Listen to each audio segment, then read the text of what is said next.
right. Hi, guys.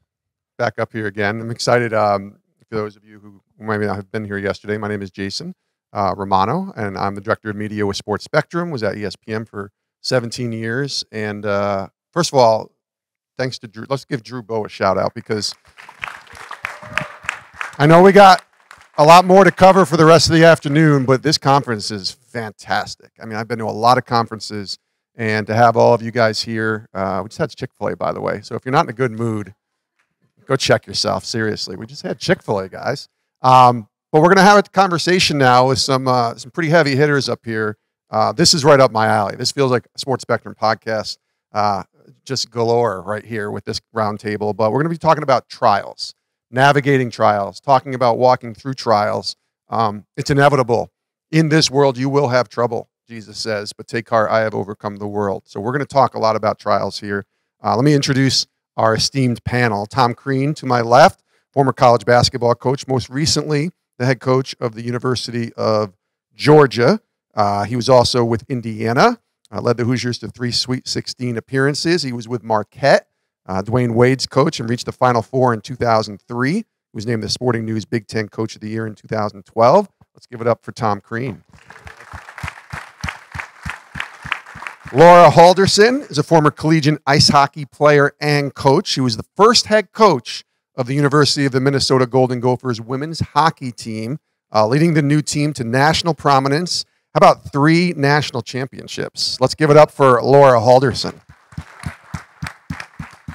Speaking of championships, there's Ryan Saunders over there. He's the Denver Nuggets assistant coach. I don't know if you guys heard Denver kind of won the NBA title last week. The fact that you're here, Ryan, is amazing.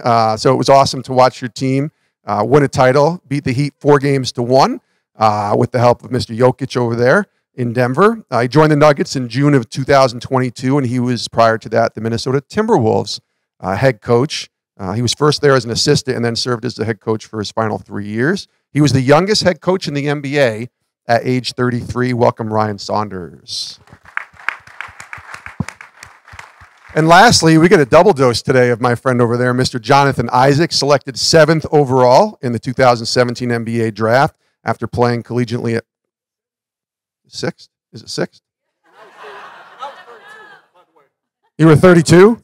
Wow. Wikipedia is wrong. Don't get your information from Wikipedia. I'm just kidding. 6th overall. There we go. Sorry, Jonathan. My bad, man. 2017 NBA draft after 1 season at Florida State. Just finished his 6th NBA season. Is that accurate? Also a first-time author. He wrote the book Why I Stand last year. Just recently announced his latest venture, which we'll talk about when we're finished here, Unitas, a sports and apparel company that will officially launch in August. Let's give it up for Jonathan Isaac. All right. So we got the intros out of the way. Clearly, I didn't do my homework well enough, so forgive me. That was a trial right there for me. But the purpose of this discussion is not just to talk about, not just enduring trials, but going through these tough times to thrive and be able to bring God glory after we get through these trials. So everyone on this panel has walked through difficult seasons in life, whether personally or professionally. So I want to start, ladies first, with you, Laura. Why don't you tell us about a trial that you've walked through and how you've seen God, I don't know, see you through that and be able to come out on the other end? Thank you, Jason. Well, first I want to say it's great to be here. This is an awesome conference, and when I got the call from Drew and he said it was going to be about adversity, I had to kind of chuckle because lately the word suffering has been on my heart as I've run across it, whether it be in messages, sermons, or in the Word. And so I thought, I think this is meant to be, so I better say yes. And, life has trials, life has suffering, and like you say, the Bible tells us that we will have adversity. So when I was kind of brainstorming about what a good trial would be to share, I remember early on in my years at the University of Minnesota, we had a couple players, after being with the team for 1 season, they wanted to transfer. And this is way before the transfer portal, so it wasn't as common. And one of those players was very high profile. And, I struggled with that because I thought, well, geez, if she leaves, that doesn't look good for us. That's going to be a problem. I'm stressed about that. And I had my boss saying, you know, that's going to be a problem. And she was stressed about it too. So it was really a difficult time. But, I think that she and I, this high profile player, we had sort of different philosophies about being on a team. And I wasn't going to compromise or change my values. And I thought, well, if this isn't a good fit, then that's probably okay that she leaves. But let me just tell you, I had one of the anchors from a local TV channel at my house on my deck asking me, why is she leaving the University of Minnesota? So it was kind of a big deal, at least in the world of women's hockey. And so I kind of reached the point, I remember sitting in my office like shaking. I really was thinking I'm having a nervous breakdown because this is getting to me so much. And I prayed about it, and I just felt God saying, do what's right, and whatever happens, happens. The consequences, you can't control, but, you'll get through this. And it all worked out.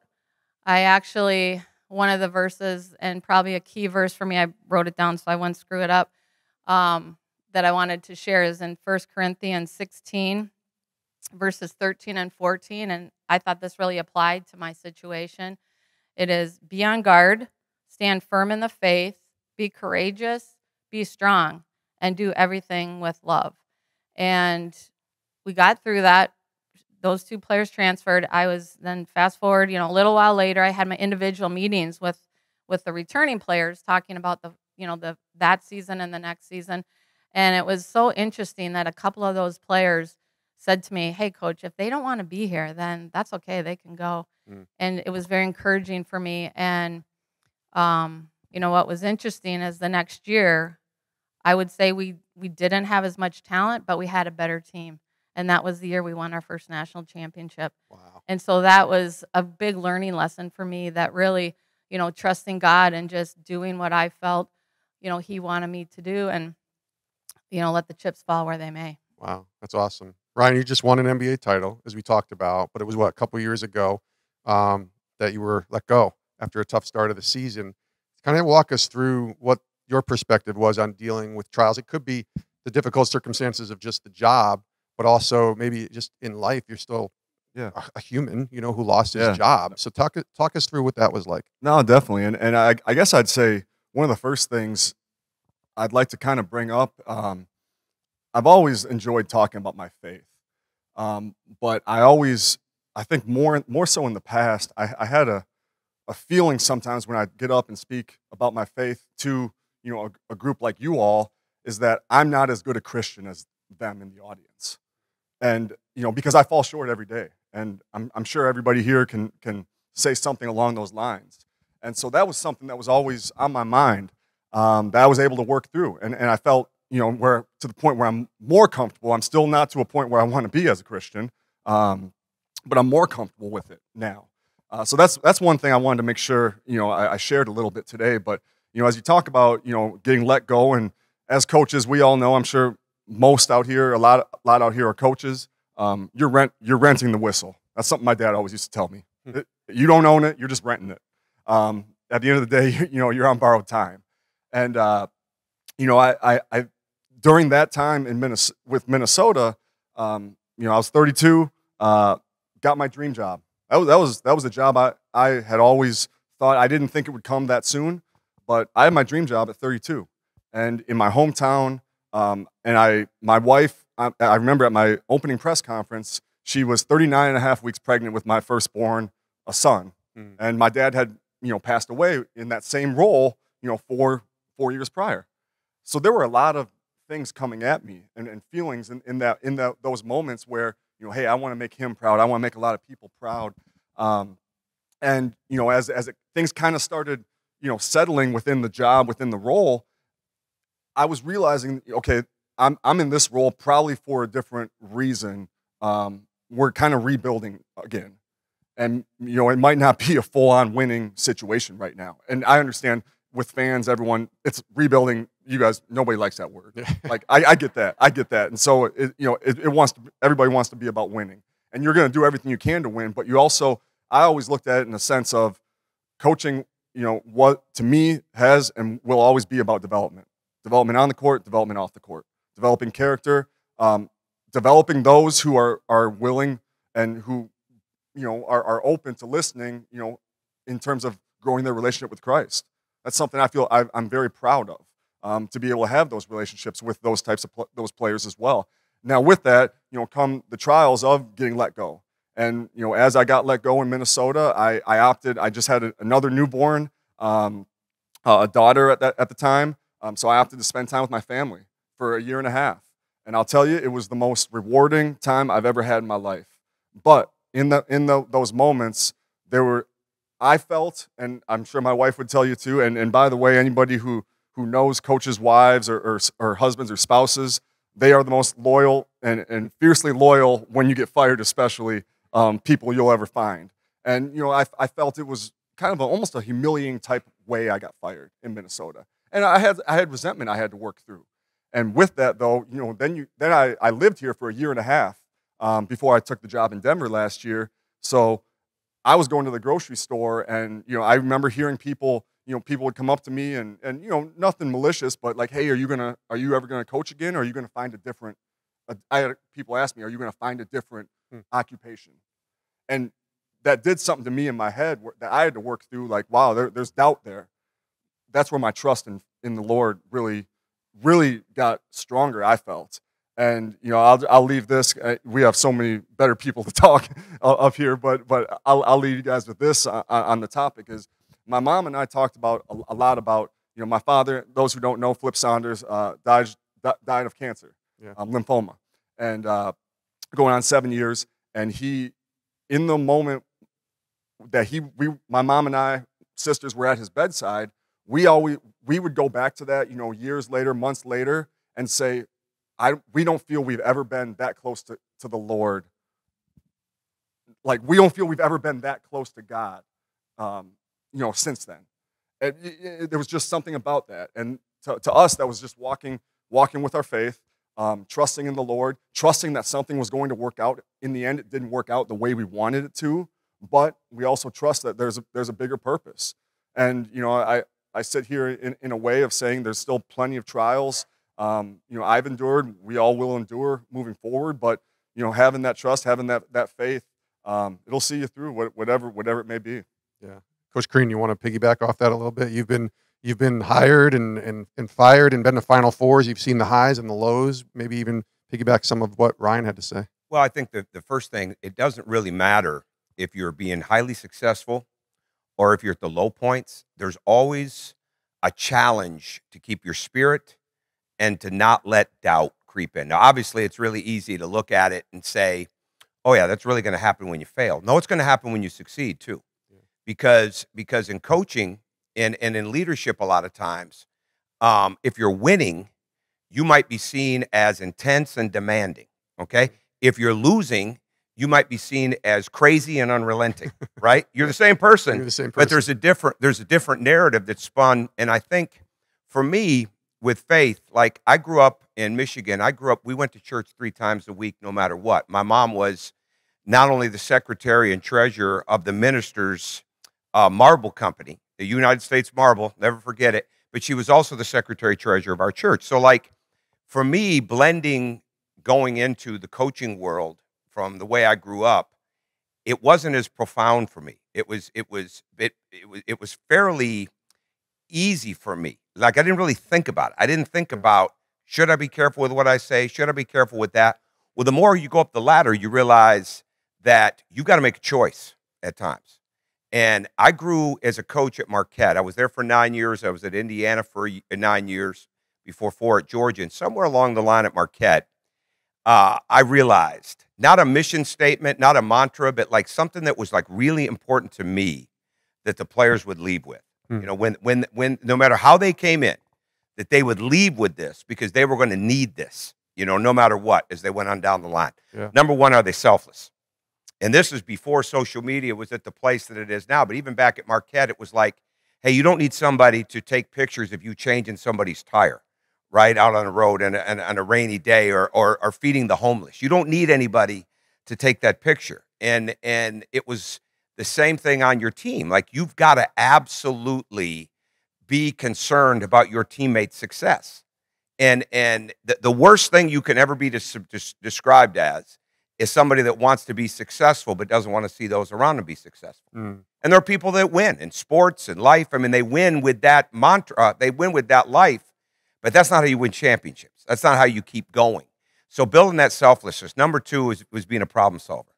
Like, there's so many things. In a game of basketball, it's really easy. Hey, we've just got outscored 8-0. Don't call timeout. You know, we got to figure it out. There's all these different ways you've got to solve problems. And as a coach, you're trying to come up with them so that they get that much more confidence as they go through life. But probably the most important to me was that when they left, that they would know, okay, no matter what, no matter where they were at in their life, no matter how they were raised, no matter if or when they got married, no matter when they got kids, they were going to be the spiritual leader of their home. And I think when I took that to heart more, in the sense of, I don't really, if I get fired because I'm a Christian, if I get fired because I talk about God, if I get fired because I pray before and after games with the team, or when they get injured or something like that, well, then so be it. Mm. And somewhere along the line, I accepted that. But then it gets challenged, right? Then it absolutely gets challenged as you go down the line. And I think the thing that happens for any of us, no matter where we're at, there's a false sense of security when you win. Yeah. And because there's always somebody coming for that. And it's the worst when it's in-house, but it happens, okay? But the insecurity that we have when things aren't going right, when we've got to go through all these different things, the insecurity that comes can never, ever be fixed if our security is not right with God. Mm. And I think it was Charles Stanley that said it. He said so many things, but he said, you can't have the peace of God if you don't have peace with God.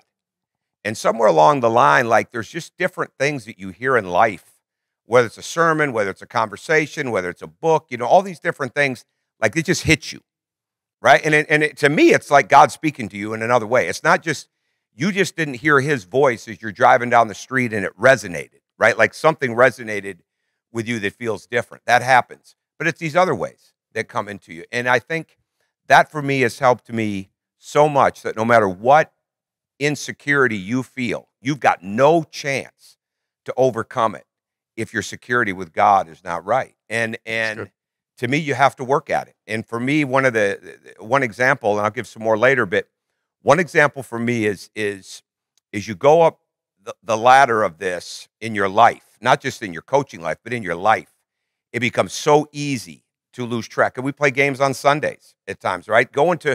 It wasn't the same anymore when you're coaching. I can't get to Wednesday night service and Sunday morning and Sunday night, right? That changed. But there was always time to find a way to be with God. And I remember going into a church at Indiana. I would go there was a Catholic church. It was a quarter of a mile, and it was just a very quiet place. I was raised Assembly of God. My wife was raised Catholic, so we would take our kids to the church. But like, I would go in there, and the priest said one time, he said, God always likes the company. Mm. And he said, but remember this, you don't have to be here to give him his company. And I thought that was a great thing. Reminder. I mean, it really is. And so the more you go through things, the more that you can't get away, no matter what it is. You have to carve out that time for the sermons. You have to carve out that time for your daily devotionals. For me, for many, many years, it was experiencing God day by day by the Blackabees, or listening to Reverend Stanley or David Jeremiah on the radio, bringing an Alexa into the office so I could hear a radio station on Sirius XM, plan and practice. Whatever it was, you had to fight for it. But one thing I always did, and I think this helped, and this may help people in here, and then I'll turn it back over, is your daily prayer for who you pray with. Starts with my wife, my kids, my 3 children, moves right on down the line. Well, I'd always pray for my bosses, for my athletic director, for the associate athletic directors and things like that. When you get fired the first time, that's a challenge. That's an absolute challenge. But somewhere along the line, to this day, I forced myself, or God enabled this, that I continue to make sure that right after I get done with my family, that I pray for those people. Mm. And what it's done is it's forced me to mean it. And it's just absolutely Not easy, right? Some days it's not easy when you go through the doubts and the guilts and all those different things that you have when you go through these different trials. But you have to keep making sure that you understand that level of spiritual leadership that you're trying to get across to your other coaches, to your players, to your staff, to your family, that you are absolutely getting better at it and living it out every day. That's really well said. Hope you guys are taking notes, by the way. This is really good stuff up here. We're going to have time, I think, for Q&A as well at the end. So be thinking about a couple questions that you guys might have for our panel. Mr. Isaac, I know a lot of what you've walked through from a trial perspective has been very public. You know, you can talk about the injuries. You can talk about some of the things that, you know, have come into the news with standing and writing your book. What's this been like for you, kind of walking through some of the trials and seeing God still good through it?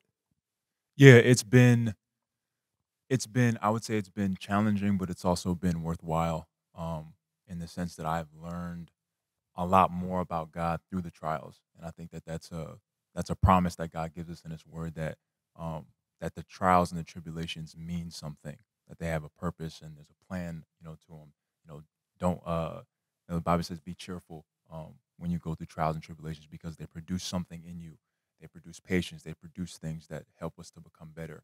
And I think if I had to give somebody one thing that I've been able to take away from the trials that I've been through, you said it. They've been public. I've taken heat. Yeah. I've had, you know, my fair share of darts thrown at me. But the one thing that I would say I take away is that God can only be faithful in a situation that he has to be. And so if there is no situation where God needs to show his faithfulness, then you don't know him to be faithful. If there is no instance where God has to show you that he loves you, then you don't know that God truly loves you. And so going through the trials and the tribulations that I've been through have shown God to be who he said he is. And so if I trust God at his word for him to be faithful, for him to be a loving father, I have to go through something for him to show up in those moments to be those things. And so through the trials and tribulations that I've been through, I've seen him come through time and time again. And I'll talk about this a little bit later, but one of the things, you know, my pastor told me the night before I decided to stand in the bubble, he said to me, you cannot stand for God and God not stand for you. And it was an extremely tough decision. Yeah. I knew I was going to take heat for it, but that saying has rung true to this day. And because I needed God to be faithful in that moment, and because I stepped into a moment where I said, God, I need you to be faithful. I need you to come through. And he did. And so to be able to write a book, to be able to get on a panel like this and talk about the trials and tribulations that I've been through, it speaks to God's faithfulness and God's love for me. Let me follow up with that for you, Jonathan, because on the court, we see a guy who got injured, worked hard for 2 years, missed 2 full seasons, come back, and then, would you play 10 games, I think it was, maybe, and then injured again. Going through the earlier trials, even the trials in the bubble that you just referred to, the stuff that you wrote about in your book, how did that help equip you to be able to go through this latest trial on the court earlier this year? Yeah, I just learned how to deal with it. I learned how to, you know, look the trials in the face and say that God has a plan and a purpose for them. The first time it was insanely difficult. Mad at God. God, why would you allow something like this to happen? And to see him show up as faithful, see him show up as a loving father. When it happened again, I was able, again, with the people that are around me to encourage me, I was able to say, I've taken this test before. I know what it is to, you know, tie up the bootstraps and get to work and rehab and figure out what it is to come back. And even through that entire process, again, God has shown me he's faithful in other ways. You know, I got married. I have a daughter now that's 2 months. And so I've seen God just show up and just be there for me while this thing is going on, you know, more so behind the scenes. And so it's been terribly difficult, but if I didn't have the support system that I have, if I didn't have the foundation of a true relationship with Christ that says, I'm going to love you in the good and the bad, and know that I'm dealing with a God that doesn't just celebrate me in the hills, but also is there with me in the valleys. Yeah. That has been the difference. That's good. You talked about the support system. Laura, I want to ask you about community. We talked about this yesterday on the panel, the importance of community. How important was community for you, or has community been for you to help you through those moments when you're going through difficult seasons of life? Well, my example on that is more from my personal life. After I stopped coaching, and I was working still at the University of Minnesota in the fundraising office. And it was in 2015 when I got some news that I had breast cancer. And the community, now, first of all, there's someone in this room, Joel Maturi, wherever he may be. He's part of this story because he was one of the first people I told, because I was at his house the day after I was diagnosed, because I agreed to speak to some high school kids. And, you know, he wanted me to come over and visit with his wife. And I thought, well, I better tell them, even though I think my mom might have been the first person and only person I had told at that time. Well, it turns out that his wife, Lois, knew someone at the university in the breast center and could help me find a surgeon. So that was an unbelievable act of God to line that up. And then once I started, you know, sharing that news with more people, the community I want to really emphasize is my neighborhood women's Bible study, which has been going on for a long time. We're all different denominations. It's an amazing thing. And not only do we study God's word, but we also support each other, help each other through things, pray for each other. And, you know, I'm a person who really doesn't ask for help a lot. But what I learned going through this process of a little surgery and a little radiation, and if it's breast cancer, I'm just going to tell you that you're sort of at the mercy of these other people. You're being put in positions, especially the radiation part really struck me, that I'm like, oh my gosh, I have no control here. You know, this machine is going to zap me.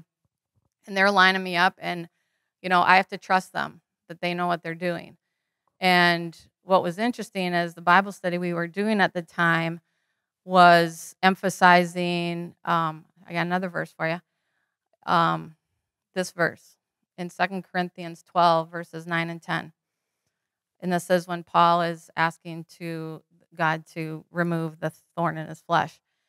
But he said to me, my grace is sufficient for you, for my power is made perfect in weakness. Therefore, I will boast all the more gladly about my weaknesses, so that Christ's power may rest on me. That is why, for Christ's sake, I delight in weaknesses, in insults, in hardships, in persecutions, in difficulties. For when I am weak, then I am strong. And I just thought, wow, like I feel weak when I'm out of control. I'm not in control. And so that idea of what I was experiencing in my health situation, I applied to my faith and my relationship with God, and I was able to share that with, you know, my neighbor women in the Bible study, and I think we all learned from that. But it was actually living what we were learning from the Bible, and their support it made a big difference to me. They helped me through that trial. I mean, I was playing it down because at the same time my mom was struggling with ovarian cancer, and that was a lot worse than what I went through. But I'm glad that I still was able to go through that and learn and grow in my faith, and others could see it. And I think sharing it was, even though I wasn't really that comfortable telling a lot of people, I think that was what I was supposed to do. And ironically, even in the last few months, I've had 3 women who I've coached be diagnosed with breast cancer. And I've talked to them, and we've sort of compared notes, and I've encouraged them. And I think there's more reasons for what we go through than we really know. And one little PS on this story, I have a friend who is not a believer, and I had told her about, you know, the breast cancer and the upcoming surgery. And she called me the day before my surgery, and she said, "Are you freaking out?" I said, "No, I'm actually not," because God had given me a peace, honestly, It's supernatural, and I was not freaking out. And I said, "No," and I told her, you know, God gave me a peace, and I'm going to be okay. It'll be fine. Her comment was, "I think you trust God too much." Man, that's the greatest compliment ever, though, isn't it? I was like, seriously. Well, I disagree with you, but it was great to even just share that with her. And, you know, our testimony, we're not telling other people what to do when we share our own story. Right. And so that was a way for me to, you know, share what God was doing in my life. And So what was a personal trial and a health situation, I think, again, you look back and you see the bigger picture and you see the purpose and some of the things, the silver linings that came out of it. And like I said, I mean, this group of women in my neighborhood, we've been through a lot of tough stuff together. And so their support also really helped me a lot. I mean that, though, by the way, as a compliment. I know. That's the greatest I compliment. agree. You trust God too much. I was like, Darn right we trust thank God you. too much. Said, Like, thank you. we have to. So, yeah, thank you for sharing that. Right, I think, the transparency part of what Laura just said, I think for you, you're one of the trials. I'm not saying all of the trials, but a couple have been pretty public, and certainly dealing with the loss of your father, who a legend, but also being, let go from jobs. And obviously now you get to put a ring on your finger too and celebrate and have some success as well. But how important has transparency been in trying to navigate trials that you've seen over the last few years? Yeah, it's been huge. And hearing and talking with Coach, and we reconnected back when I was a player and then a graduate assistant at University of Minnesota. I remember we had a Bible study we were a part of, so it's good to hear some of your messages too, because even back then I remember taking those into just everything that I went through at that time, injury wise, etc. But transparency with, I think, the people around you is really important, and that's been something that I've had to work through, being open and honest with loved ones that are trying to help, but then also to me it's transparency with God. God always knows what's on our hearts, and Coach, I love hearing you talk about praying for those who maybe have removed you from a position that you wanted, or fired you. A harsher way of saying it is fired. That's big, and that's something I had to work through. And I found that when I would say those things out loud, be transparent with the Lord, I felt a sense of I guess weight come off me. Still working through it in a lot of ways, but when in my car, that's something I've always enjoyed doing, is having my conversations with God. Unfortunately, a lot of those happen after losses, when you land at 2 a.m. and maybe you just got crushed on the road, and those conversations, they aren't always fun ones, but you feel better after the fact. But I look back to a moment when I really needed to have one that was a big breakdown moment for me, one that I remember it very vividly. It was Hennepin Avenue, and it was my father. He passed away pretty fast. I mean, I'm sure anybody from who's based here in Minnesota, who was here at the time, he was diagnosed, had complication with his treatment, and it happened pretty quick, and we really wanted to just kind of be with family and really close loved ones at the time, so we didn't make it very public. But then when it became public, right after he passed away, it was a kind of a shock to a lot of people. And I always feel very fortunate and very grateful that my father lived a life, and he was the type of person that people did want to celebrate after he passed away. And I feel very lucky, because not everybody gets to have it at that level. Well, at that level also comes with things for those of us that are trying to grieve.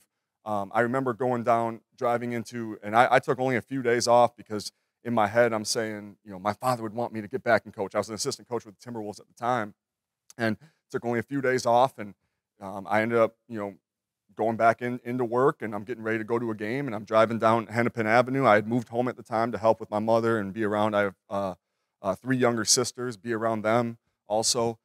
So I'm drive down Hennepin, and I remember seeing on the Orpheum marquee, it says, "Now playing in heaven, Flip Saunders." And though that visual to me still shakes me a little bit, but I remember having to pull over in that moment and have that conversation with God, and it was a gut-wrenching, real conversation and all I just kept saying is God, I need help. And it was just very simple, in a very simple, I guess, prayer, and it was just, God, I need help. I don't know how I'm going to get through this. I was not married at the time. My wife, I knew her in college. She was a smarter woman back then, because she didn't want to date me then. And then sure enough, 2 weeks later, me and my wife my now wife, we reconnected from college. Wow. And now we're married. We have 2 beautiful kids. And, you know, I actually told my mother, I got in late yesterday. You know, we had the draft on Thursday night, and there was celebration for the championship last week. So we had a lot of things going on. But I told my mom last night, I was like, you know, it's hard to kind of fathom coming back here, first time coming back here with a world championship, you know, being a part of a world championship, after thinking about where we thought our life was going after Dad passed away. I didn't know if I wanted to work in the NBA or in basketball in general.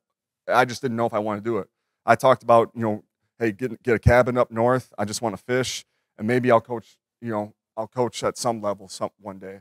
I didn't know what I wanted to do. And I thought I was going to just have to take care of my mother and my sisters. My sisters are all married with kids now. I thought I was just going to have to quit everything I was doing and take care of them. You know, be there for them. Be the man that my father was. When in the end, God had a plan for me, and we trusted as a family. And I do feel I've always had a guardian angel in that sense, but we've trusted. And, you know, I have pictures of my 2 kids, my wife coming on the court as confetti's falling down last week, you know, and getting to take a picture with the NBA championship trophy. And like that's just a visual to me that it just felt really cool, like a full, you know, where you come from to a point where, wow, God really is great. But there was a lot of patience, a lot of prayer, a lot of trials, tears, heartache to get to a point that you can really feel happy with that. That's amazing, by the way. Thank you for sharing that. Just give us one word to describe the parade so we could all understand what it was like to be on that. One word. Insane. and I'll go back to, if anybody watched it on TV, there was a lot that was not shown. It was Thank goodness they were cutting away from some of the scenes, right? So I'm going to follow up with just 2 more questions for Coach Crean and then Jonathan, and then we'll have questions from you guys.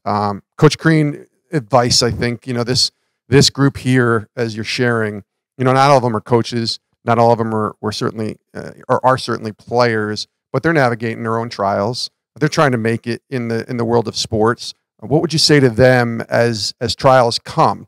Not if they come, but when they come, and how to kind of navigate through that? I think it goes back to this. You've got to do everything you can possibly do,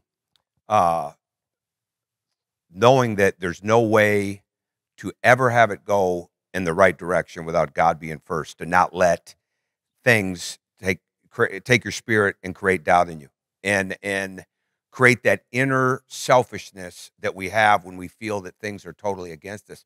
What Ryan just described, I can't even imagine, because in this sense, I don't care where you're at in your life, what your career is, how long you've been a Christian, how long you've been alive. It is so hard to trust God's plan because we want to see things, right? We want to see it. We want to feel it. We want to think it out. We want to fix it, you know. And when you're in the world of sports, I mean, you want to help other people be better. I mean, it's to me, when I learned that every day when I come in and it's about the players and coaches and the staff members, me figuring out how I can help them not be good, but absolutely do things that are going to make them great every day, no matter how that goes. I became a better coach because then you can live with it, right? You can live with, this is why we're driving you to get to this place, right? It's not easy, all right? But we're trying to get to this place. And along the way, you're going to go through those things, and trusting God. It's hard. It is absolutely hard because we can't see it, and that's why the faith. That's why finding ways. You know, to me, like I give people this advice if they ask when it comes to hiring: find people that are going to bring you energy.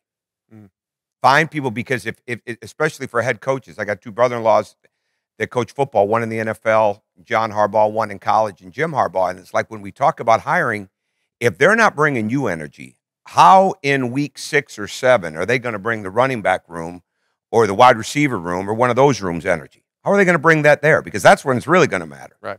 So you want to find ways to get people that surround yourself with energy, but at the same time, what brings you energy? As a head coach, like, don't delegate it, right? Enjoy it. Right? Do it and enjoy it. You've got to keep finding ways to have that energy, because it's the only way you're going to make your players better. Learn. You have a responsibility to yourself every day, okay, to make sure that you are learning, that you are getting better, that you are adding. Maybe you're deleting along the way, but you're adding to what you do. And then part of that responsibility is no matter where you sit, you are a spiritual leader. You might just be the spiritual leader of yourself if you're single. But if you're in any type of environment, God put us out there to help lead that environment too, right? We have a book for it. We don't have a manual that somebody hands us. We have a manual that we get when we're young. It's the Bible, right? And any real answer you need, you can find it in there. But you just have to trust God, even when you can't see the plan, even when you don't feel it. You just cannot let this world take your spirit or create those doubts that knock you back from that. And you got to fight for that. I mean, you have to fight for that, whether it's the podcast, whether it's the devotionals, whether it's the time of carving it out with the Bible, whatever it is. You know, somebody said a long time ago, I don't remember who it was, but praying is like breathing. We can do it all the time. You can do it anywhere you're at, right? And I think the more that you understand that, I've prayed on the sidelines so many times in the span of seconds, you know, just for, not for the win as much as for the peace, you know, for the clarity. And I think that you just have to be able to do that. And if you can keep yourself centered on the security of knowing you have God, even at the hardest points, you will come through it. You will. That's good. Jonathan, they say, consider it joy when you face trials of many kind. You know, we heard that verse a lot during COVID. And that verse, I'm sure, came alive to you quite a bit in some of the things that you've gone through. Coach Crean also mentioned God's plan. How do you trust God's plan and find joy?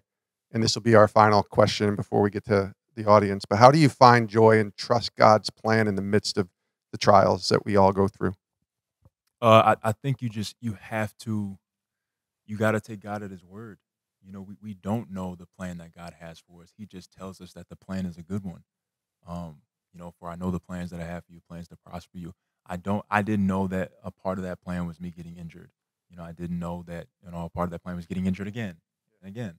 But I can say that I know that the plan has been good because it's made me better. And I'm in a better position now than I was before. And so I can't give you the blueprint of what God is going to do in your life, where God is going to take you. But for some reason, it always starts with taking you low before he takes you high. And, you know, talking about what he went through with being fired. And then now, you know, he's on top of the NBA world. And, you know, to God be all the glory. So I just feel like we have to find it in our hearts and our minds to truly trust God at his word. And it's a promise. He gives us a promise that he will see us through. And that his plan is perfect. His plan is to prosper us. It is going to be trials. There are going to be tribulations.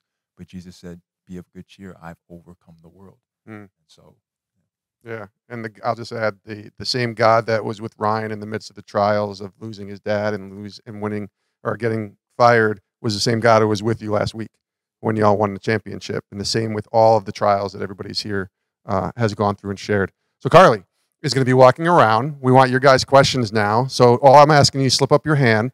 When Carly comes to you, just state your name and then obviously address the question to who you would like to address it to.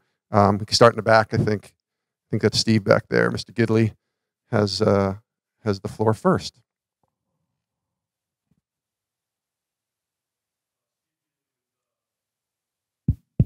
Steve Gidley with Indiana Wesleyan University. First question really is for you, Jonathan. Obviously, they talked about transparency, but when you decided to make that stand, what was the transparency in the locker room with your teammates? As some individuals in this room make stands, and their teammates and their workforce is very different than maybe. So can you talk through that transparency and reflect on that? Yeah, there's honestly, there's a whole lot to go through when it comes through, you know, my decision to stand in the bubble. But the basis of it for me was that I didn't want to align myself with the Black Lives Matter movement or organization. I didn't agree with the tone and the rhetoric of it, and I knew that it wasn't going to be a movement, an organization, or a political party that was truly going to usher in the change that we need between the white and black community, that it was going to be the gospel of Jesus Christ working in our hearts for us to love like God loves And so I didn't want to align myself in that way.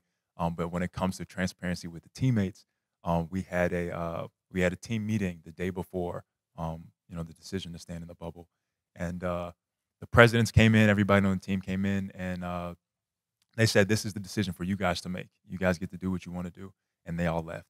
And it was just the team. And everybody's like, there's no decision to make here. We know what we have to do. Everybody's going to kneel. We shut up. We get through it. And one of my teammates turned towards me and says, Jonathan, what are you going to do? And I'm like, why are you going to ask me? He knew to look at you. I guess they knew partly where I was going to come from. And I said, fellas, I'm not going to kneel. And I'm not going to put that T-shirt on. And chaos erupted. Everybody's like, oh, my gosh, here we go. My nickname is Baby Jesus. So they're like, here we go. Here's Baby Jesus always having to come through and be righteous. That's how they see it. But yeah, it was difficult. And they asked me, why? And I said, if I'm going to throw stones at anybody, be it one person or an entire race of people, I'm going to be throwing stones from a glass house. I've fallen short. You guys have fallen short. And I don't think that this is the answer. I respect you guys' decision to kneel, but I ask for that same respect in return. And extremely difficult, but that was the transparency in that. And I just tried my best to just kind of go with it. And again, like I was on the phone with my pastor the night before, and I was telling him, I don't think you understand how crazy this is going to be. Like, yeah. I'm going to be every name in the book. I'm going to be a sellout. I'm going to be a coon. I'm going to be all this stuff. And he said to me, you cannot stand for God and God not stand for you. Yeah. Having that transparency with him, having that transparency with the people around me, my wife, she said she's standing with me even though she's not there. But having that transparency with the people around me, and just transparent with the team. I told the team beforehand. I didn't want to catch them off guard. So I told them, hey, this is what I'm going to do. I'm not going to kneel. And, they were cool with it. So this is just a plug. He didn't ask me to do this, but read Why I Stand, his book. It goes into a lot more detail on some of the things you were wrestling with, and it's phenomenal. It came out last year, I think. So thank you, Steve. Who else? Questions? I think that's Cole. This question's for Coach Crean. And Ryan, you can answer this too. When you guys are in such public jobs, Indiana basketball fans are crazy about their basketball, NBA fans as well. When you go through a period where you are fired and you get public backlash, and maybe you hear some ugly things from fans, whether that's, like you mentioned, in the grocery store or online, that sort of thing. How do you process that as a believer and not resort to, I guess, snapping back and saying nasty things to other people and defending yourself? How do you take that as a believer and not let it affect your walk with Jesus, but also just your own personal mindset? You have to pray diligently, especially when you take it personal, because you do. I mean, you just absolutely, you personalize it. And I think like being at Indiana, because we went, we don't have enough time to talk about the changes of all that, but when we walked in there, it was just in a complete, I mean, I wouldn't have wished it on any, I really wouldn't have. I could have the worst enemy in the world, and I wouldn't have wished for them to have to deal with what we dealt with when we go there. It wasn't lollipops and balloons. It just wasn't, right? But we built it. We got through it. And I think as you go through it, like as hard as it gets, that's not what you worry about. You want security. There's the best feeling you can have, okay, when you're in an environment like that is the security of who you're working with. And when you don't have that, it's really hard. And so you go through a lot of different emotions. But I think, again, it was for me, like, I've got a choice with this. Like when I did an interviews or did a radio interview or a print interview or a television interview, like I've got a choice right now. And if I make myself say it, I better live it. And it forces you to, doesn't mean there aren't hard days with it. That'd be a misnomer. There are. But like, you've got to find a way, because how you deal with it. Like I dealt with it. I put so much guilt on myself.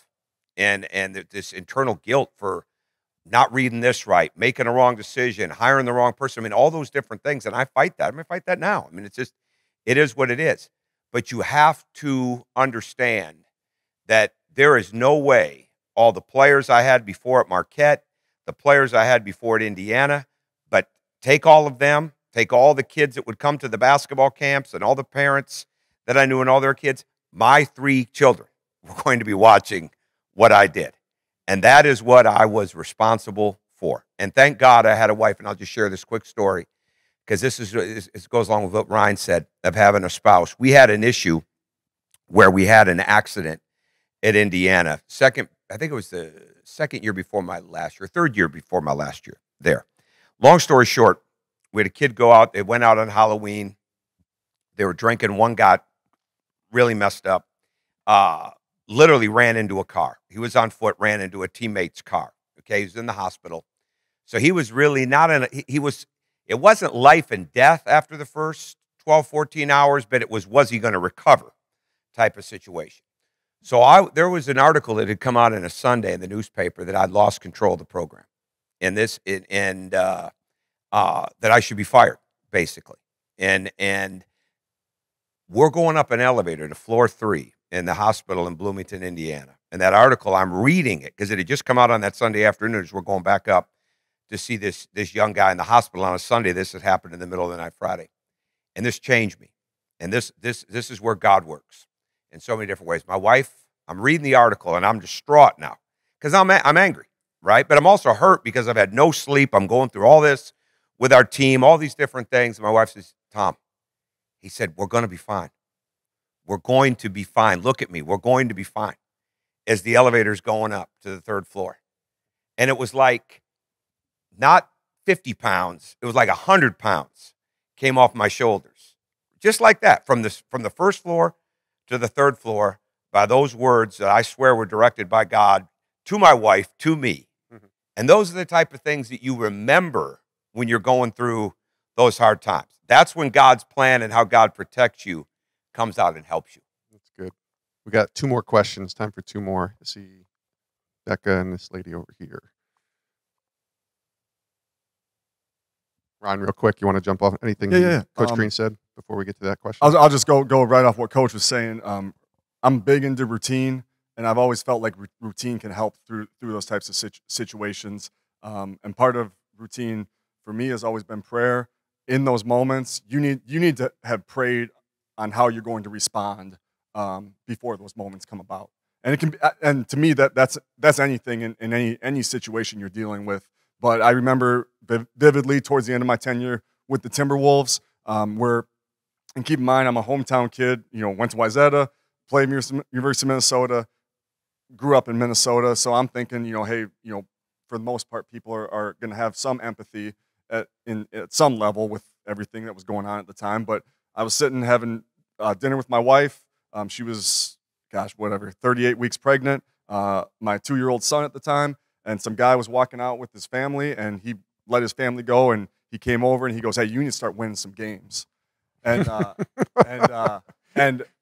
And luckily, I had prayed about that before. And the first thing that came out, and I saw the steam coming out of my wife's ears. The first thing that came out of my mouth was, "Hey, man, have a great night."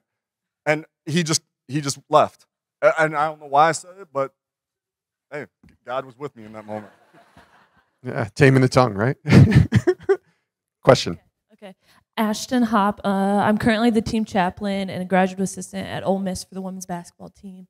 I'm curious. I think sometimes, at least I have experienced, people think Christians have to be timid when they talk about hard conversations in the workplace. I used to be in men's basketball, so now I work with a lot of women. I used to be like the only woman. Now I'm, the majority. And there's a lot of new topics being talked about at my workplace. How do you go about knowing when to be silent and having wisdom in that, or when to, speak up, having boldness in those hard conversations about things, and standing against what the popular belief may be? Laura, take it. Let Laura take it. Anyone? Okay. Jonathan, go ahead. I'll take a shot at it. Laura. I would say obviously discernment is key. Trying your best to discern when is the right time, and obviously that comes with prayer, that comes with seeking God. But I think at the baseline for me is the impact. Like when it is impacting you in a sense of just the things that the world is trying to push when it's impacting you, when it's impacting Christianity as a whole, and you know it, I do think that we're commissioned to speak up. We're commissioned to say something. And I think that the timing is the hard part of figuring out when it is the right time to do so. But I would err on the side of not doing it is worse than doing it at the wrong time. And I think that in today's day, there is a necessity for a bold faith, a bold Christianity that says we are drawing a line in the sand. It's not about hate. It's not about going against anybody, but it is that I have confidence and assurity in what I believe, and I believe that what I believe is right. And if you have freedom to believe what you believe, then I have that same freedom as well. And so I would just err on the side of if you're worried about the timing, it might be the right time to speak up and to figure out how to say something in love. But it is coming to a time now where things are directed at us, things are pointed at us, and we do have to, the safety in numbers come together and say what it is that we're for, or we'll be for everything. Yeah, that's good. Lori, want to piggyback off that? Well, that's a really hard and good question. And having worked at a public institution, I know that, we had to be careful about what we talked about or how, especially from a faith standpoint, but I think it's kind of a funny story. So we, Merry Christmas. We haven't been able to say that for a long time. But Happy Holidays was good for a while. And then we would get an email from the administration that said warm winter wishes. And I actually went into my supervisor. And this is in Minnesota, by the way. This is in Minnesota where warm it's not winter. warm in the winter. So you really, it doesn't fit. But so I went sarcastically into my supervisor at the time. It wasn't Joel, but I just said, warm winter wishes. So we're celebrating winter. And are we going to celebrate fall? I just was kind of sarcastic, but we got along really well. Anyway, my point is, I always kind of joked about that each winter when I get that email, because I thought Happy Holidays was still okay. And by the way, Christmas is a national holiday. It's on our calendar. And so, I would mention to those around me how I just didn't understand that, and I celebrate Christmas. And so when I retired about a year ago, and when you retire, you get an exit survey. And the only thing I said that was at all negative said, what other comments do you have? I said, well, the only thing I'm going to say is, when we're told that anything that we display from a religious standpoint could offend someone, I said, actually, it's more offensive when we're not allowed to express our faith, at least in our own space. And I mentioned the warm winter wishes in some way. And what was really funny was I went to have lunch with some of my friends, I don't know, a few months ago. Well, actually, it was around Christmas because they had a Christmas tree in their office. I said, wait a second. A warm, well, I don't even know what it was. Warm winter wishes tree. Let's be clear. It was an illegal Christmas tree from the days when we weren't allowed to decorate with any Christmas, holiday.